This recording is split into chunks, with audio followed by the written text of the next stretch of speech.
Hi, It Girls. We're back with the It Girls Guide After Hours, and we have our resident life coach, solid core instructor, Courtney Copelin. How are you? I'm amazing.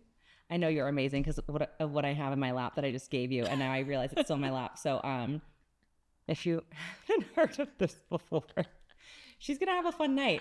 And I said, let me go grab you something, and it looks like an average roll of tape. And it's not. This isn't sponsored, but I hope it's about to be. It's sex tape. And I'm just going to, can we just give a live demonstration? Sure. Everyone will be tied up. Do you need? Yeah, I need your hands. Okay. Yeah. We're just, it is tape, but it's not regular tape. It only sticks to itself. So I can, let's see here. If we can just, if we can have the camera zoom in. She's tied up. She's good. She can't get out. Right? Right? Let's see. But Nope, then, I can't. Right? She's strapped in. But then we can unravel very easily. And guess what? Does it get stuck to your hair at all? This, I feel like I'm on like QVC right now. Only sticks to itself. Great for sex. So this is for later. Catch, you know? There we go. Wow, that was great. The conversation we're going to have is a little more about self-development and whatnot. But so that was a really inappropriate intro for the conversation we're going to have. Or is it? Not. I don't think so. Okay. It's a part of. Okay. Let's it's a go part into of personal development because I feel like if you're going to explore something like that, it also requires developing confidence. I like how you did that. Yes, that is true. That is true. We won't. I think our last episode we talked a lot about sex, so we want our parents to be able to listen to this. Like we raised you better. They did not raise us like this, okay? They didn't. They raised us to be really demure, confident. Yeah, no. Sorry. Anyway. I can't. I don't have a response because I'm laughing too much. Our resident life coach that we have here today. Yeah, we wanted to have a little bit of a conversation about self-development, things we can do for ourselves. I mean, I just recorded a solo episode where I talked about how I blew up my life, right? And made a lot of big changes that from the outside people didn't necessarily understand, but I had to realize for myself, I know better than I thought I did about myself. And I think we've had this conversation before that sometimes when you make a decision to do something with your life or change something in your life, other people aren't going to understand, and they're going to see your the moves you're making in life through the lens of their own life and their own capabilities and their own limitations. And advice I like to give people is like, remember that your boundaries are not other people's boundaries. Your limitations are not other people's limitations. We all have different, things that we're good at, things that we're capable of. And yeah, I know we've had this conversation. So like, I'd like to hear your thoughts on, self-development and like making big life changes, because you've done some of those as well. So many. Especially in opposition to what other people thought you should be doing. Yeah. I will circle back to the what other people that I would thought I should be doing. And first, I want to say to you, I don't think you blew your life up. And thank you. I think if anything, I would actually reframe it to like you elevated your life. I love that. Thank you. Yeah. Like, and also, all the like cheesy cliche sayings of like, diamonds are formed under pressure and all of that. Like, it's true so though. True. And like you followed a conviction that's led you to a much better life and a better path. Yes. And the thing I would say to you and any person that's feeling like, oh, I'm blowing up my life, which this is something I have to say to myself. Yeah. I guess spring of 2024. Like follow that voice. It's there for a reason. And at the end of the day, like, no one else hears the thoughts that you have to go to bed with. No one else hears God's voice in the conversations you have. No one's sitting with you on the floor while you're crying. Like, these are all these personal moments that I think. I said no one wakes up and has to live your life every day. Only you have Yeah. to do that. Yeah.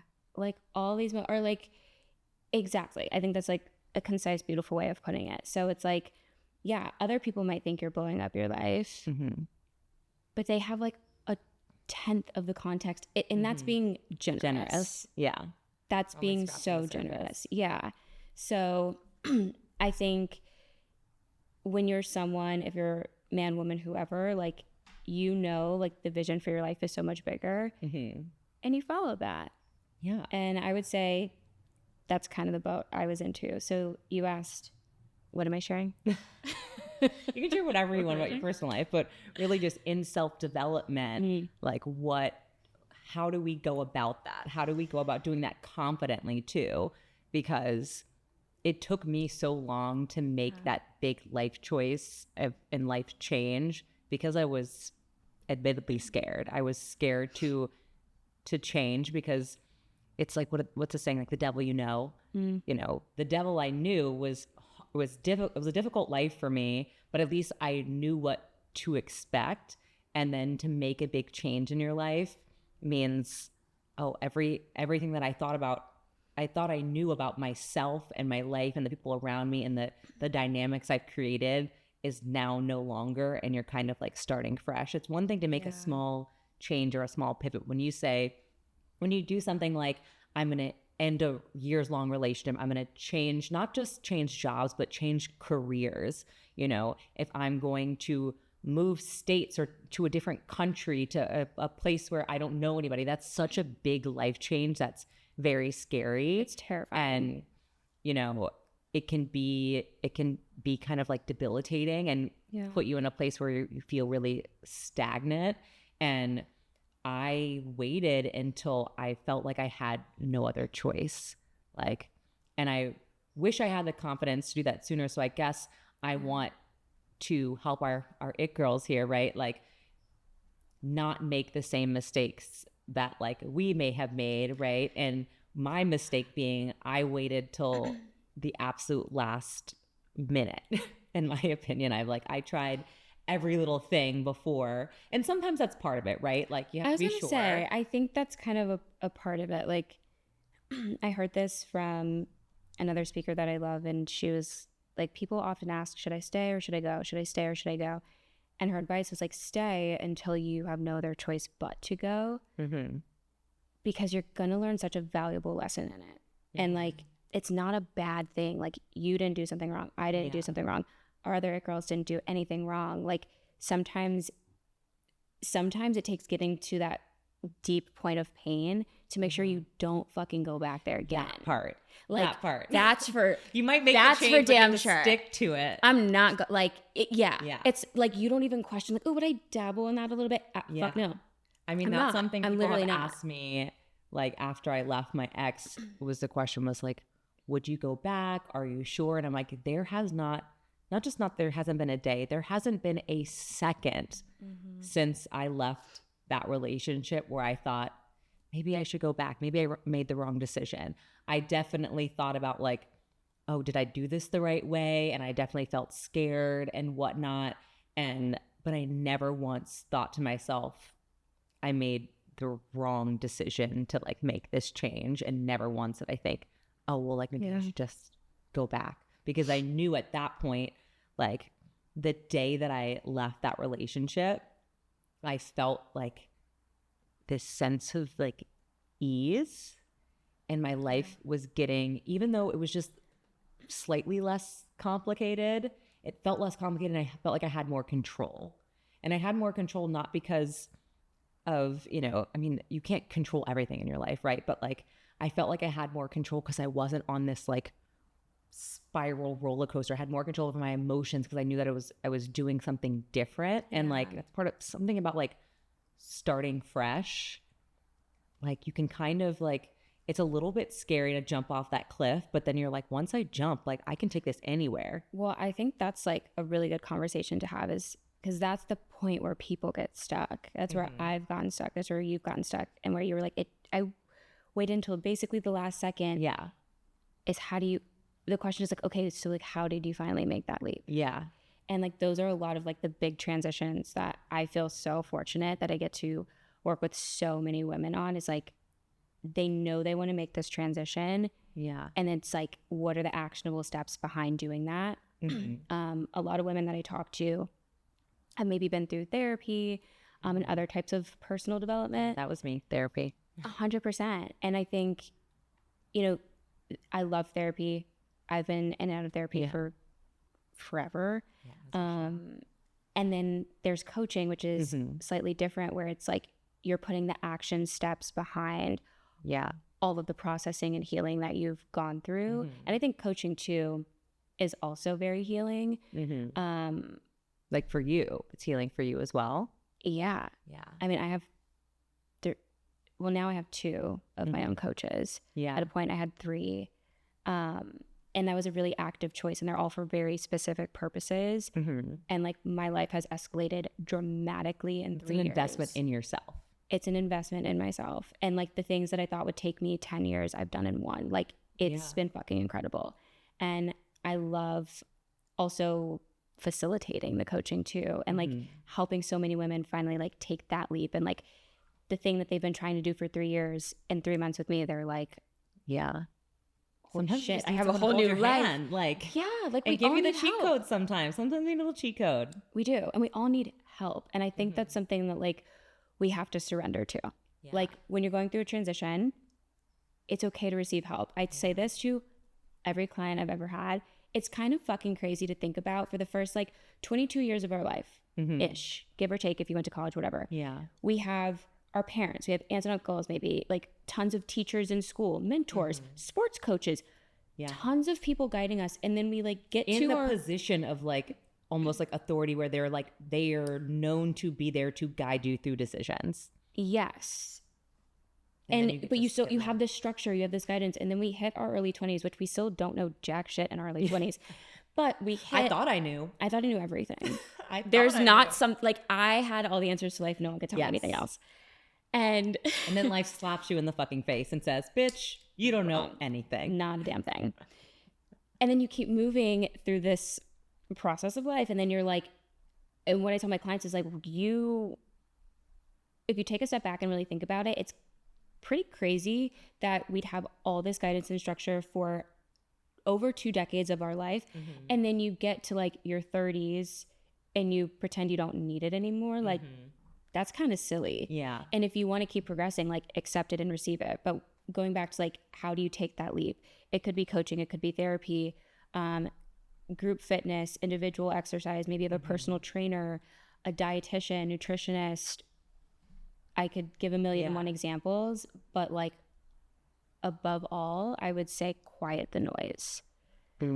Like, while you were saying, I feel like I'm blowing up my life, or people, it was other people thinking that, because there's what's that phrase, like, there's too many cooks in the kitchen. When there's too many people telling you it should be like this, it should be like that, it is confusing, and you kind of lose track of, what do I want for myself? And you're thinking of, well, what do they want? How does that affect them? If they would do that in that situation, and they're pretty successful, and like, I should probably listen, and I probably know what they're talking about, but in your gut, you know what's good for you. Can I share the painful thought that I had when going through the holy shit, I'm blowing my life up? It's so sad. It was like, if I make this decision, will they love me less? And that was really, really hard for me to sit with. Like, genuinely thinking through, if I make this decision, I know you're not going to approve of it. I know you don't agree with it. I know you don't like it. Are you going to stick around? Are you going to judge me? Will you still love me unconditionally? I'll be honest. For some people, it was no. And that was a pain that like kept me up at night for months. But I share that experience, which is, we've talked about, is hard. It's a hard realization to be like, especially when you know if the tables were turned, you wouldn't do that to that person. But I like to say, no, I think, at least when the tables are turned, my love is unconditional. my access is not. Mm. And I love the people that I love unconditionally, no matter what. That's just how my heart is. But access to me is conditional. And knowing that, I have to recognize that other people's opinion might be that my access to them is conditional. They might love me, but my access to them is conditional. And whether or not I think they're right in what they decide is their boundary of, what they decide is a condition they're willing to accept.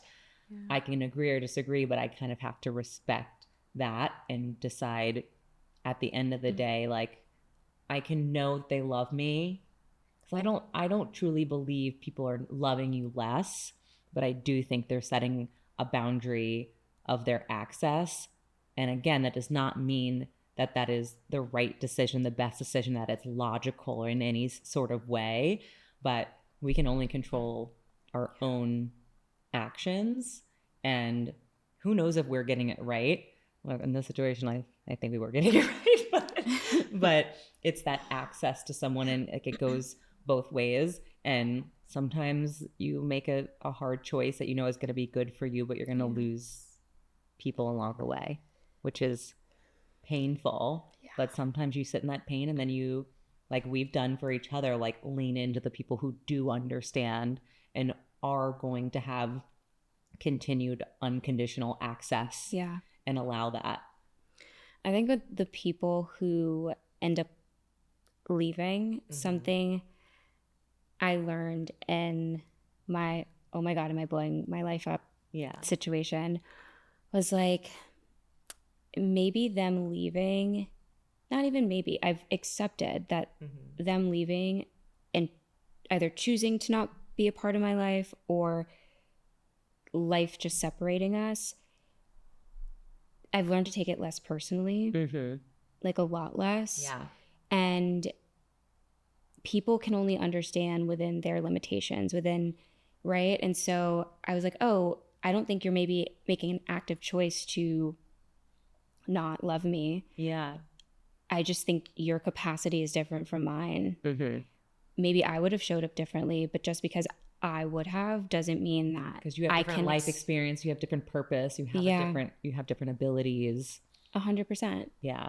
And doesn't make it any less difficult to handle, but it does give you some perspective. Yeah. But I think it's been so like healing going through that transition, having such strong girlfriends. Like obviously no shit, you're one of them. To get through that, because like the truth is some people can handle you and some people can't. And when I finally leaped and I was like, I know these people won't approve. I know you won't agree. And I know we probably won't be able to have conversations the way we once did. My freedom, my peace, my joy, my purpose is not worth sacrificing to make you comfortable.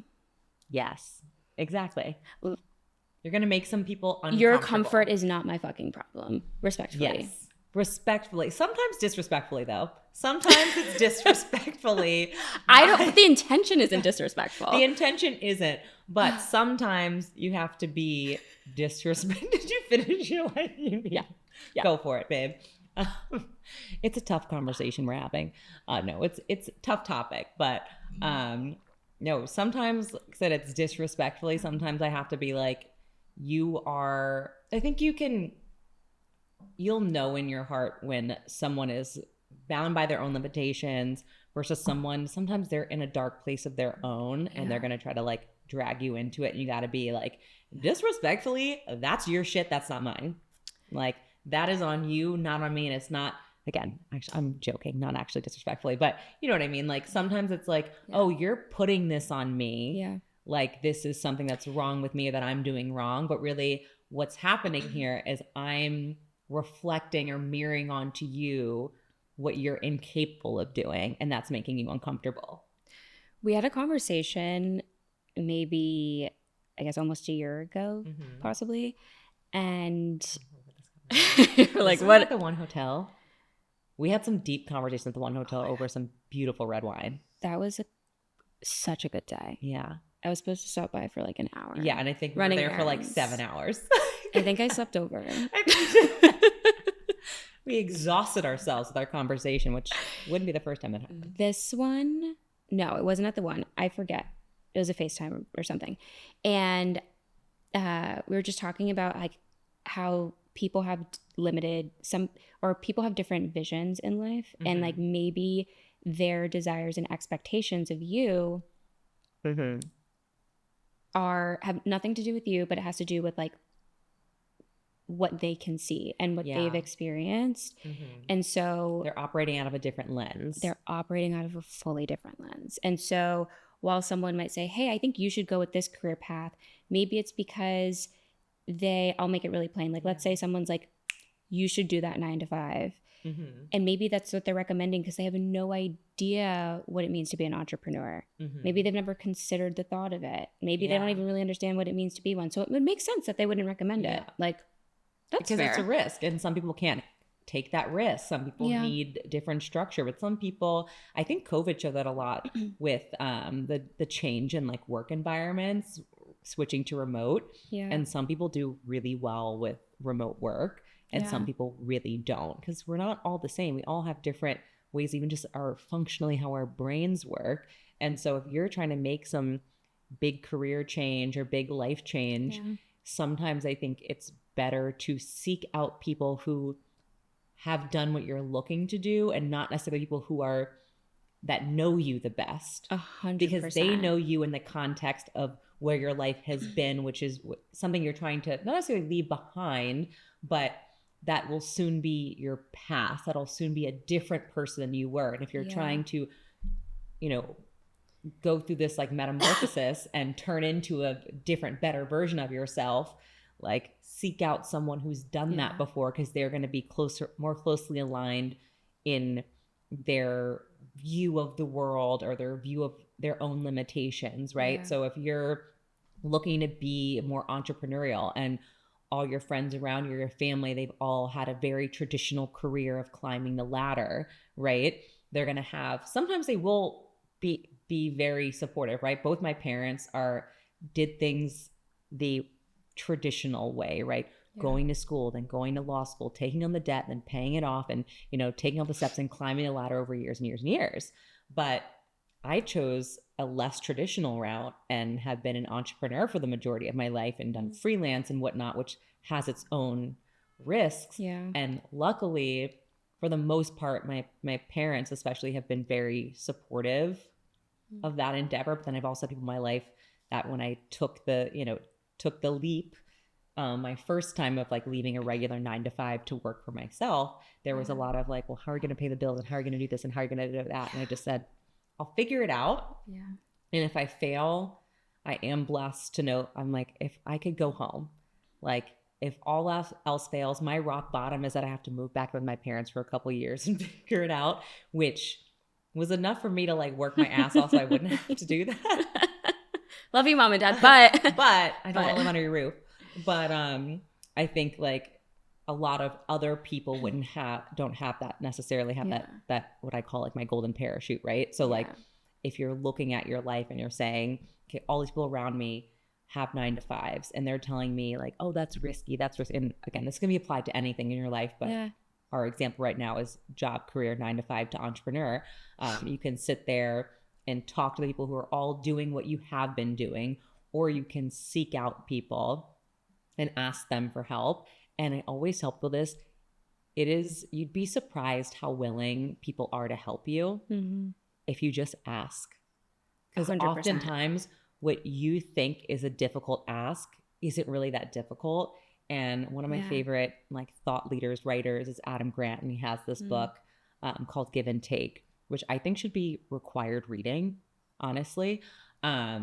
And the whole idea is that in life, people are givers, takers, and matchers.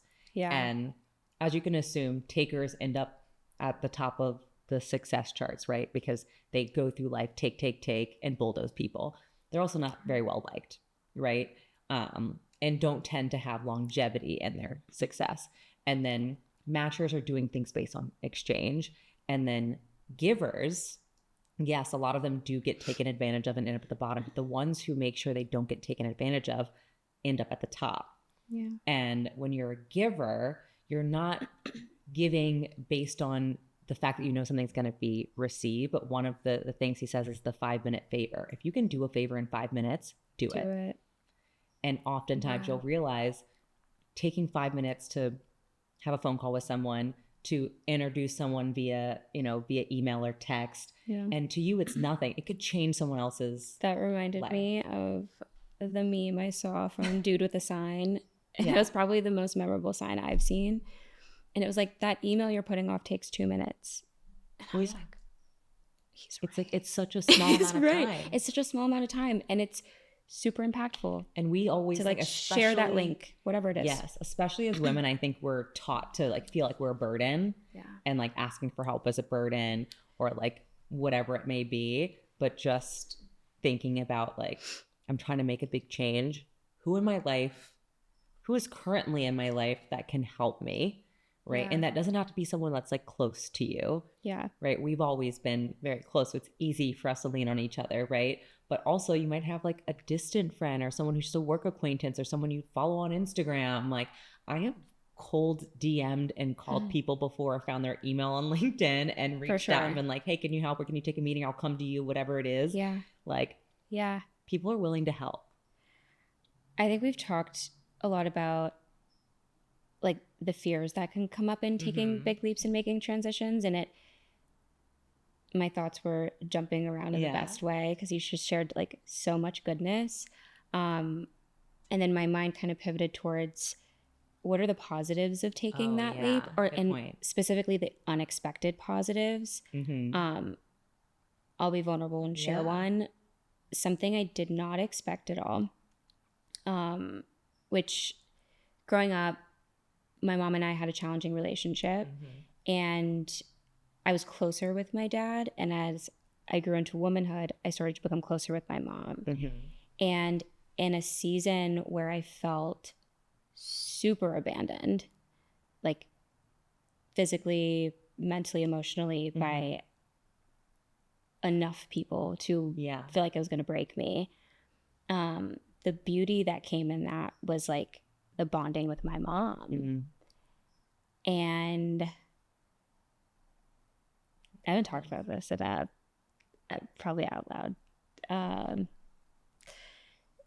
It was just all of that was painful, but healing that relationship was so worth it. Yeah. And I didn't expect that at all. I think that's so relatable, because I think a lot of women struggle with their relationship with their moms. We've talked this. I had a difficult relationship with my mom growing up. Are we gonna have difficult relationships with our girls? Honestly, probably. Are they gonna hate us? I don't want that to happen. But I feel like it's part of the course. I know. But it's part of the course. Well, when I left my ex-husband, my mom has always been, especially very religious, and weirdly enough, my parents were divorced and then got remarried to each other, which usually does not happen. I just love that though. Right? They were so oops. Great. Didn't mean it. Right? But I was so afraid to call off the wedding, so that's why I went through with it. I was so afraid to get divorced, because I was afraid of disappointing her, and I already felt like our relationship was fragile, and nothing has bonded us more closely than that experience, being I've been abandoned by what I thought was going to be my chosen family, and I don't really have anywhere else to go, and kind of that vulnerable state of being I need my mommy, and her showing up the same way your mom showed up and said, okay, it's almost like a second chance at building that relationship, and being okay, we get a do-over. I was, the time when it was not great, I was also an asshole teenager. I really didn't have the context to we see our moms now as human. Yeah. And be okay, they didn't have it all together, they didn't have it all right, and now or just simple things of as someone who's been married, and I haven't been married, but can imagine how the stress of a relationship can impact the other relationships in your life, whether it's, and I was a nanny in the past when I was in a serious relationship. And if I was having a tough time with my partner at the time, you know, the kids could feel that, which is very interesting. And they'd be like, you know, yeah, they'd just be like, do you want more hugs today? Which like, how did you know? Like, So what do you intuitive. mean? We're so intuitive. And so it just kind of made me think of like, wow, like our parents carrying the weight of the world on their shoulders. And I think especially our mothers, like, I just have a lot more grace is what I'm trying to say. Like so much more grace. I think as an adult, it's easier to see your mom as a human being. Yeah. And I think also you get to this point, and I feel like, tell me if you experience this. I felt like the shift of, you know, my mom becoming my friend and not just my mom. Like the advice she used to give me or how she would talk to me it felt very authoritative, right? Because she's, you know, when you're a teenager, that dynamic is you know, I know what I'm doing. When that's me, when it's like you used to say, like, I'm not one of your little friends, and now look at you, you're my little friend, right? Like that's kind of how it is now. Now we're little friends. But right now my mom's a little friend. But you have that shift of we now see our moms as humans, and you can give her that grace to be like, okay, maybe that experience was, you know, I received it a certain way as a child because I didn't have certain context, but now I see it differently. I can see you differently, and then she can see you as a woman and not just a child, but her child that she has to like protect or has to. My mom, I felt like we had this conversation. I wish I could remember like her verbatim words, but like where her saying that she sees me now as an adult and gives me an advice as an adult and not as her child that she has to teach a lesson. Yeah. And when you're going through something hard, being able to lean on your mom and say, okay, I need advice as an adult, as another human. I need to lean on you as another human. Yeah. And like, yes, I need my mommy, but you're like, really what you needed was a friend. Yeah. I mean, my mom was my biggest cheerleader when everything was crumbling, and she was the one that was like, oh, do you want me to fly out and celebrate you for this specific thing? Or I was like, oh, I'm transitioning jobs and I'm like going all into my life coaching and health and wellness, and here's what happened. And I hadn't shared it with anybody in my family yet. And it wasn't just like, oh, I'm proud of you. She was like, this is the best news I've ever heard. She was excited for you. So excited for me. And like, you know, I just wasn't expecting it. Like I knew she'd be like, yay, like go you. But it was like, it was so sincere. It was so encouraging. It was like, you're taking the leap that maybe I would have wanted to take at your age. And I love that for you. And I think when going through big transitions, I encourage all the girls, like just trust the fun, unexpected things that come. Because that's a part of the blessing, that's a part of the journey, and like keep leaning into the places where you identify peace, you know, like whether that's an unexpected friendship, an unexpected healing with a family member, exercise. Like for me, I signed up for a half marathon. I'm not saying that's a solution. I did. I felt so happy about it. Some people are runners, you know. Not me, not this someone, but some people. But honestly, before that, I wouldn't even say like I was a runner. Like I've always been active. But honestly, the reason I had thought about this for like, I don't know, a year and a half, 2 years. And finally, I was just like, I'm so sick of rejection right now. I'm sick of feeling abandoned. I'm sick of hearing these voices that tell me I can't do it. And I was like, watch me. Yeah. And I entered, and my life coach, who I love that woman with my whole existence, we entered this season, which we created together, called the Watch Me season, I love that. And it was epic. The Watch Me season. And it was like, oh, you're going to tell me I'm not fucking watch me. Oh, you think I can't? Cute, watch me. Like with so much like calm, peace, and confidence, where I was like, do you feel like you did that too to like challenge yourself and give yourself something to like conquer and be like, oh, I fucking did it? Yeah, I love challenging myself. I'm not really like I don't have a competitive spirit. I don't really like to, I don't naturally compare myself to other people. Like most of my friends who are runners, like did far better than I did. But they've like run other that for you. Exactly. It wasn't about that for me. And I was encouraged by that. I was like, ooh, like if I were to do this for 2 years, just like they've been doing it for 2 years, where would I be? Yeah. And it was all about like me and my journey and my time and like showing up for myself in very new ways and surprising myself and loving myself and nurturing myself. Showing yourself you can do something different and crush it and do it well. Yeah. And not in comparison to someone else. Just like doing it well doesn't have to mean you like, you know, beat some time, but just doing it is doing it well. That's accomplishing it is doing it well. I was like, my goal was 2 hours. And I remember being like, who knows what happens race day? I could give out at mile 6. Like, what if I get a terrible cramp and I have to walk? Like, who knows? And I was like, you know what? The fact that I showed up today, I woke up at 4:30.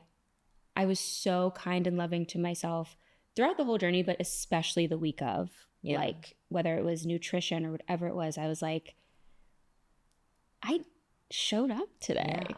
You had a goal and there was something, it's like, I don't know where I read this, but something about like, it's good to have goals, but not expectations. Yes. Like have a goal you set for yourself so you can try to get there, but don't bind yourself to certain expectations about the outcome because you can't necessarily control that. To some degree you can, right? I literally wrote that in my practice and whatnot, but have set goals, but don't allow yourself to be attached to the outcome with that expectation because then expectations will lead to disappointment, right? But a goal will lead you to challenge yourself and push yourself to reach something. And it's like, okay, if I don't hit that goal this time, I can get it next time, or I can adjust and I can keep going and I can figure it out. Which reminds me, I'm pretty sure you sent me this article that I read like years ago, and it's something that like sticks in my head all the time. And it was, I need to like look it up, but the title of it was "You Are What You Say Yes To." Do you remember this? You sent it to me, and I like it has. Oh God, Rich, that was so long. I know it was years ago. That was like 9 years ago. I know, and it was something that stuck with me for so long. And I say it to myself all the time when I'm like setting a new goal, when I'm trying to do something. And the premise of the piece, the article was, you are what you say yes to. So you decide what you want to be, and you say yes to things that person like would say yes to, right? So if I want to be a marathon runner, what does a marathon runner say yes and no to, right? So like the no's are fucking hard. But it's like if I want to be a marathon runner, I know that I have to say yes to waking up early. I have to say no to snoozing that alarm so I can get that run in.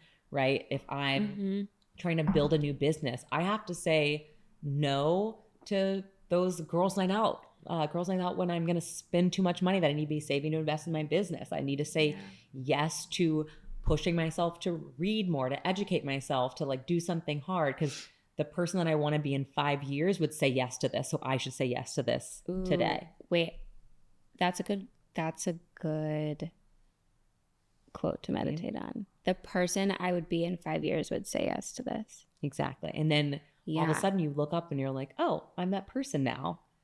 Because at first you don't have to look at it like this big, you know, like this mountain, right? That you have to climb. That's if I look at who I want to be in 5 years and I'm like, oh, I want to own a home and I want my business to be here and I want my relation to have this, that can seem really out of reach. I was thinking that this whole time. Like, I know I gave my marathon as an example. Yeah. But like, it doesn't need to be that. Like, your challenge doesn't need to be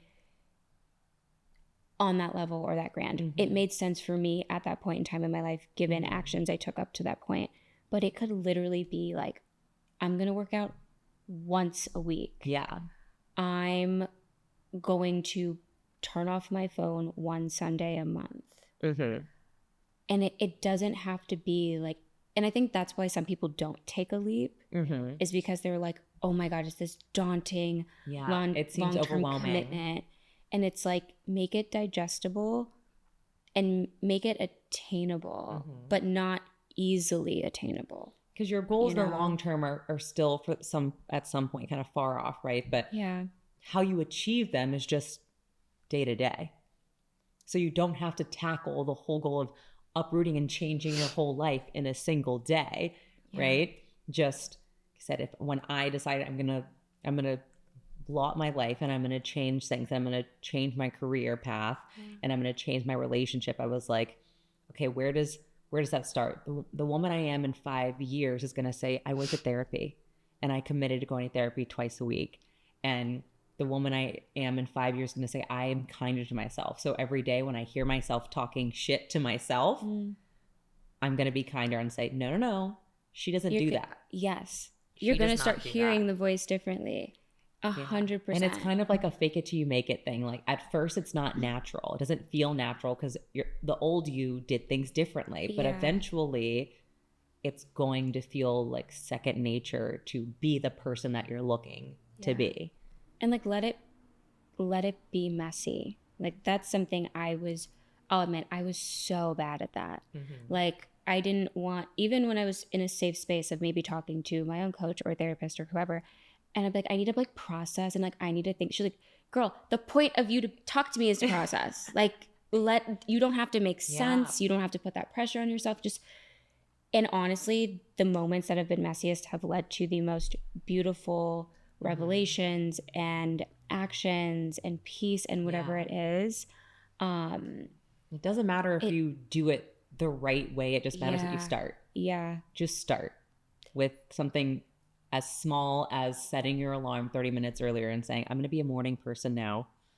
Like as choosing to be kind to yourself, as hearing yourself, talk yourself into doing something you should be doing. Like just anything small, start there and know you only have to go day by day.